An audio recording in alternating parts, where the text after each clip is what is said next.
So this episode of Rise of the Shield Hero, honestly, was a pretty passive episode. Only a couple of things actually happened here that probably is worth note for the future.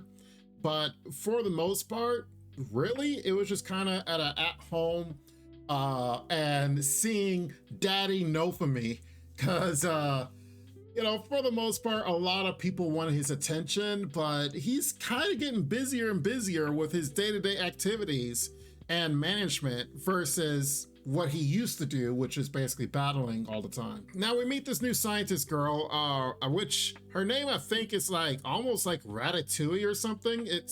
But most people call her Rat, and she does experiments on monsters to improve them, but she was kicked out of, I believe, the capital. Other scientists didn't like her experimentation and called her crazy for what she was doing. But the queen exiled her to Naofumi's camp because she can be of use to him, which honestly she can, because with her science work on monsters and improving them, it's like, okay, all right, sure, you're on the team. But Naofumi's like, the first thing he's like, all right, I don't like betrayal. And if you're going to sign with me, you're going to get a slave crest, which he's like, sure, whatever.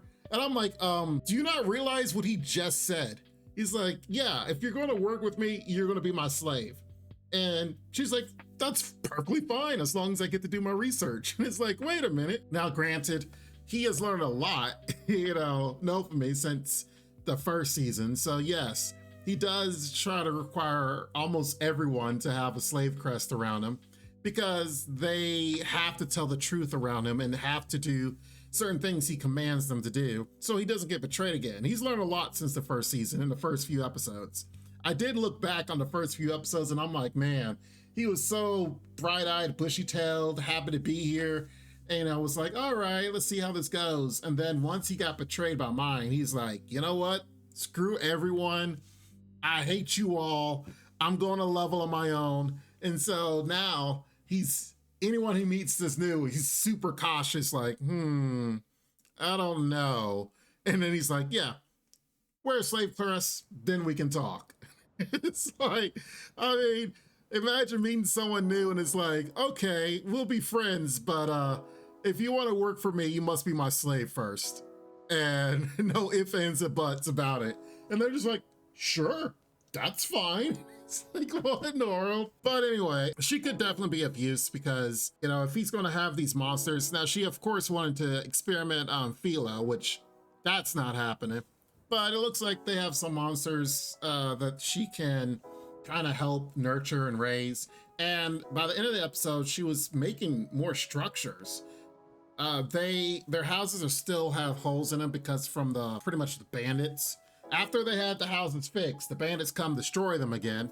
But she was able to bring these trees. Now, these little trees that actually could be homes, which is actually pretty good because that's more housing for everyone and they don't have to sleep in buildings that have holes in the roofs. So, you know what? She's already contributed it after coming aboard. Now, two funny moments that actually contribute to actually stuff that's important is the fact that Naofumi is pretty much being a dad here, because they find a dragon egg and the dragon egg must go onto someone's body in order to stay warm and basically close to hatching.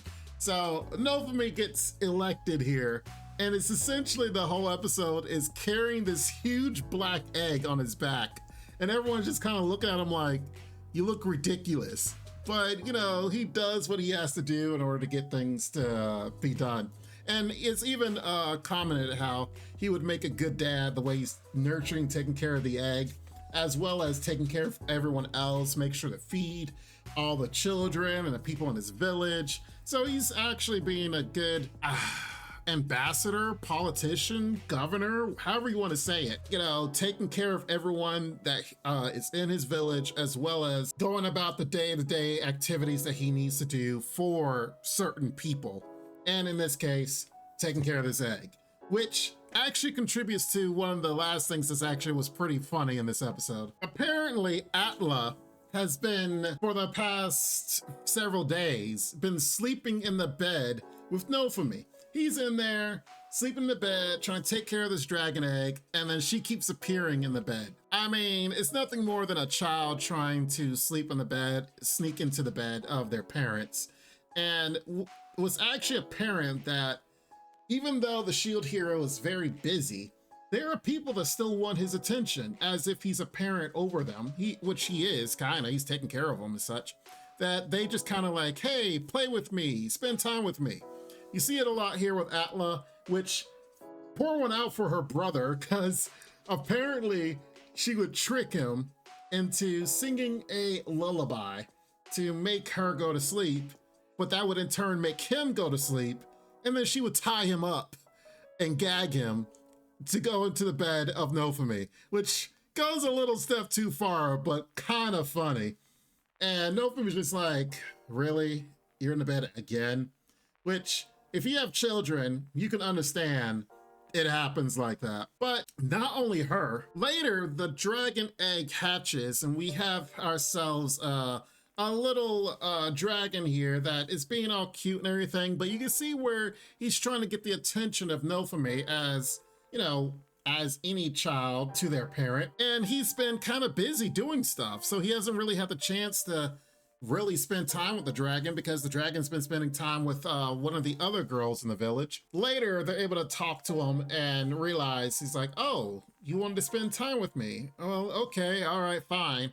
And that leads to a whole nother issue, which will basically be on for next week's episode. I will have to give it up for Naofumi. We've talked about this, I believe, in last week's assessment, was the fact that here he was a nobody in the beginning, now being a somebody, and everyone else is relying on him.